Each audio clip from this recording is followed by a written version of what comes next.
Need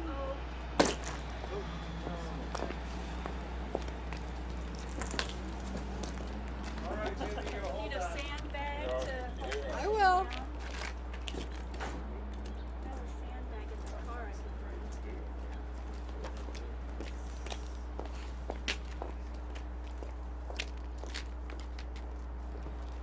Still square?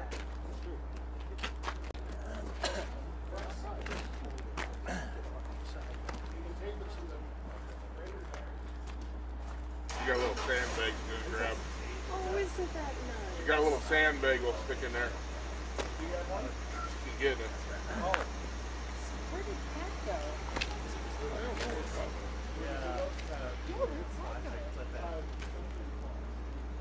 Oh, okay.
Testing.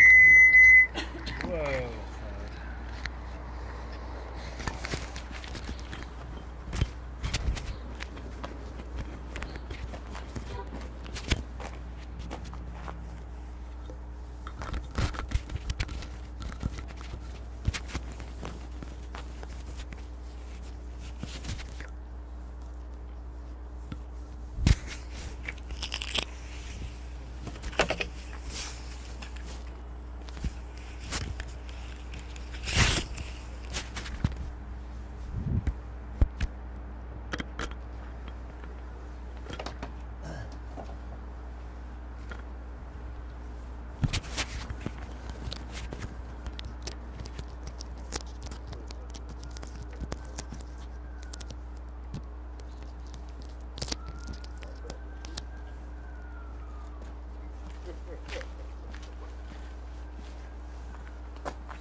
There's already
It's just our script here. Yeah, they emailed it yesterday. Look.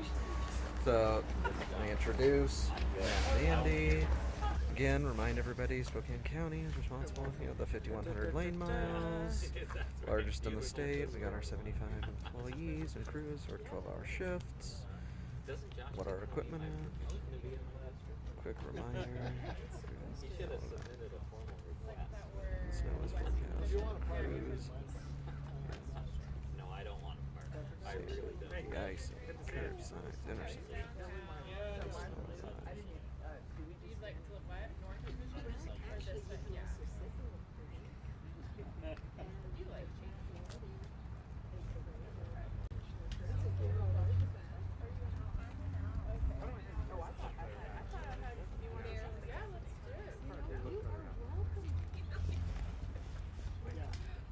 Associate us with big vehicles. For awareness.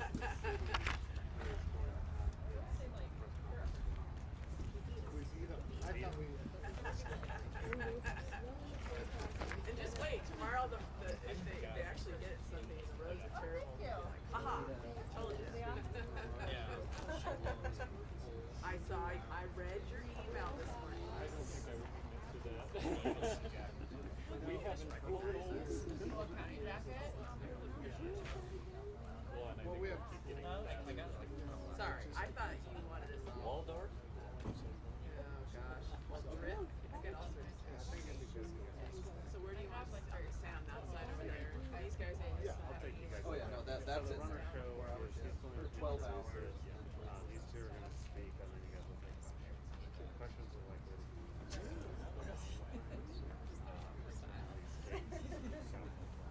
Yeah, I saw that.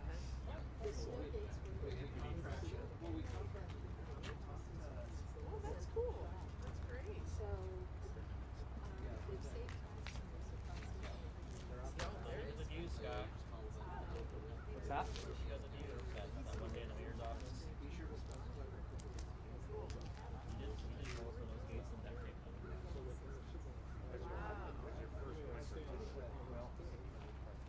Are those the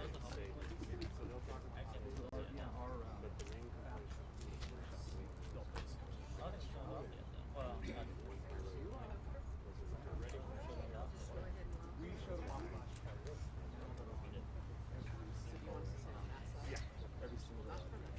Come on up.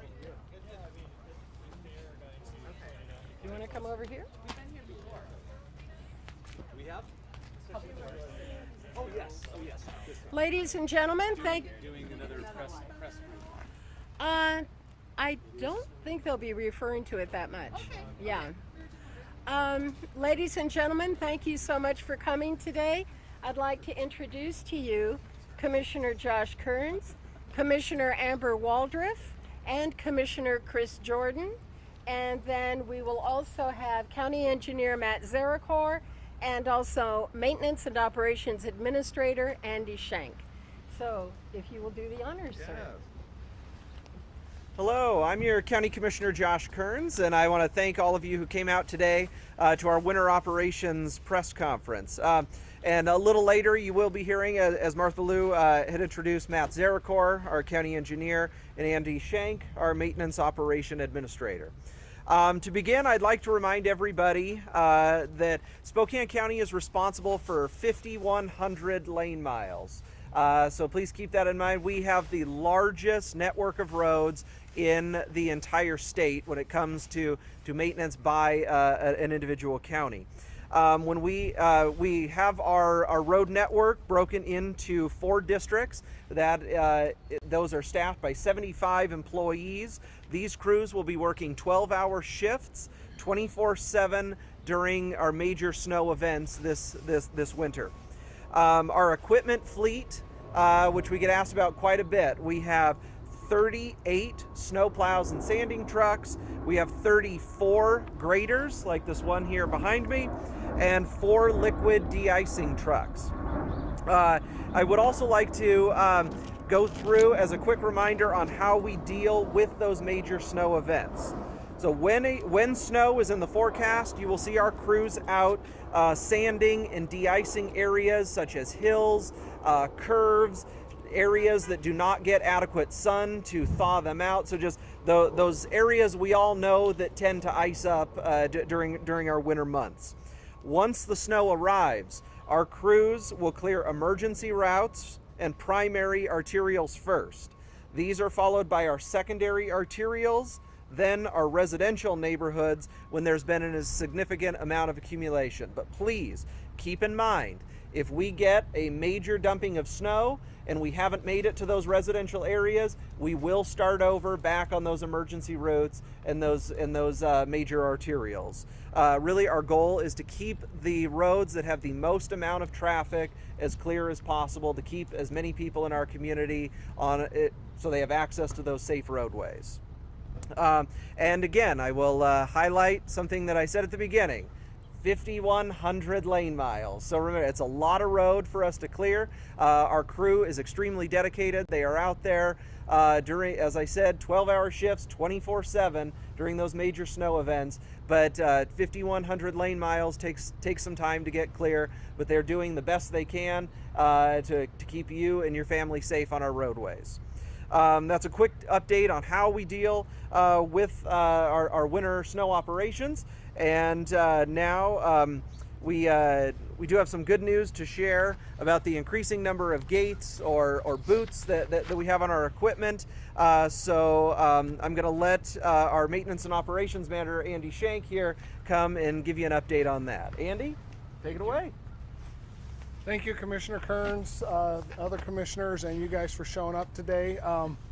As you know, it looks like we might get to test some of our stuff tomorrow, so we're going to get a little bit of snow, it looks like. Hopefully it's just enough to make sure we get all the wrinkles out of it before we get started. As Commissioner Kearns said, right here is one of the boots that our team designed and built in-house. There's some commercial ones we can buy, but they didn't quite meet our needs. They were expensive. So last year our crew, they had cardboard cutouts. They got it to fit just right, and they've made it interchangeable. So again, we've got the boots to hopefully get one of our main complaints is that's the berms out of the driveways.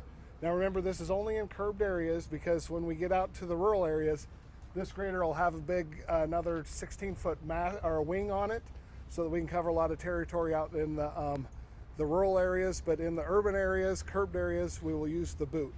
Our guys built it for around $4,000. To purchase them, you're around 10, depending on quantity. So, it looks like we saved about $80,000. Last year we had 26, and as Commissioner Kearns said, we have 34 graders. So this year we built another 8. So we have one for every grader and a couple spares. And again, to take that on and off takes us about 15 minutes once it's all plumbed. And then these trucks here, these are our newer in our fleet. We call them the Western Stars, but it's the box on them that really makes the big difference. We can go out today and haul gravel or rock if we need it. And it's simple, about, again, 15 minutes. We can put the plow on it and there's a plate inside. We can flip it up and it becomes a sander. So that's what we'll be doing. Our guys are actually out hauling gravel, fixing the roads today. And tonight we'll be ready if we have to sand in the morning tomorrow. So yeah, I want to thank everybody. And I guess one thing I really want to remind the public is give us room. These are big machines. Our guys are out there working long and hard hours. So if you see us, give us room, give us time, leave early, be prepared to drive. And again, we will get there, and it might take us a while depending on the snow, but we'll eventually get there and have the roads as safe as we can for you. Thank you, and I'd like to introduce Matt Zerkor now. Thanks, Andy, and good morning. I'd also like to thank everybody for coming out and braving the cold. I'm glad we're not having more than we're having, but also I'd like to thank our central shop. As Andy pointed out, that was really above and beyond by the team in saving the county resources. We have some exciting news. We have a new project on the horizon here at Spokane County for Public Works. It's a new facility for some of our crews. As you can see, a lot of our facilities have reached the end of their useful life, so we're excited. This spring we'll start a new Public Works operations building. You will see some changes this fall. We're going to demolish a couple of the buildings to make room for the new project. We have selected a local progressive design build company, and Garco is going to be our contractor, and Integris will be our architect, and they'll be helping us through the permitting and design process. And this project is nearly a $20 million project. It's going to house 5 of our public works teams in their entirety. And these teams also work throughout Spokane County, serving the entire unincorporated area. The teams specifically are construction management. Those are the folks that inspect our roads and bridge projects, the bridge crew, the sign crew, the signal shop, and our training crew. They've been patiently and creatively working out of some very unusual spaces for a long time, so we're very excited to get them into a proper shop. And thankfully, we've received some funding from ARP and also from Ecology, and that's going to help us along the way too. I should grab my notes. I don't want to miss anything. Live TV, folks. Yeah. Live TV. So, and just in summary, the new building will be about 30,000 square feet. It'll be a good-sized building. It'll have some conditioned spaces. We have some equipment that can't, for example, freeze in the wintertime, and it'll keep those in a minimal temperature so they can still operate when we need them. And again, we'll do some investigation and some early work this spring or this fall, but the main bulk of the work will start in the spring. There'll be some early packages doing the site work, and then we anticipate having it built in about 18 months, so spring of 2025. So very excited about that, very grateful for the opportunity to put the new facility in. Like I said, these crews have been working in some pretty substandard conditions, and they're very ready for some new space. And with that, I'll hand it over to Commissioner Kearns. All right. Well, thank you again. You know, we're just very excited to keep everybody informed on what our plans are and how our winter operations function. We want to keep you informed as the project begins, as Matt explained. But now we'd like to open it up for questions. So I'd like to invite Matt and Andy back up here, and then we have Commissioner Waldrop and Jordan with us as well for Q&A. So any questions, please have at it. So what are the triggers for getting these out on the road? What are the conditions that you're looking for? So we take it as a multi-prong attack. We probably won't use liquid de-icer, which is our anti-ice de-icer today or tomorrow, just because it looks like our road temperatures are going to be above that freezing point. But as soon as the snow starts accumulating, we'll be out plowing and sanding as needed. Again, we're going to watch that weather real close because we're not sure exactly what it's going to give us, but it's looking like it's going to be pretty wet and warm, and then it's going to cool up afterwards. So again, we want to attack it, get as much off the road as we can, and then let it freeze up after that. Do you coordinate it all with the city of Spokane? You know, not too much, because where we coordinate is before, because some areas we might cover a block or two of theirs for a good turnaround, or they might cover a block or two of ours. But really, when it's the storms here, we're doing our own work. And if there's a huge emergency, then we'll coordinate, you know, like 08, 09 and stuff where there's lots of snow. Once we get our stuff taken care of, we'll help them out or vice versa. But for the most part, we're each doing our own network. Can you talk about the notifications, how people can get information during the winter months, looking at the online maps, and what's the best way to get all that? Yes, thank you. So I think we started today on our website, our plow map that's actually GPS populates that from the trucks and the graders. So it's not perfect. If we lose a GPS unit or antenna, then it'll show a gap in the area. So that's number one, and that runs like on we try to do like I think it's 48 hour, it resets itself, so you can kind of see where we've been. And then when we get into the residential areas, we'll put live our static maps, but it'll be updated twice a day of where we're at and where we're going next. So, any other questions?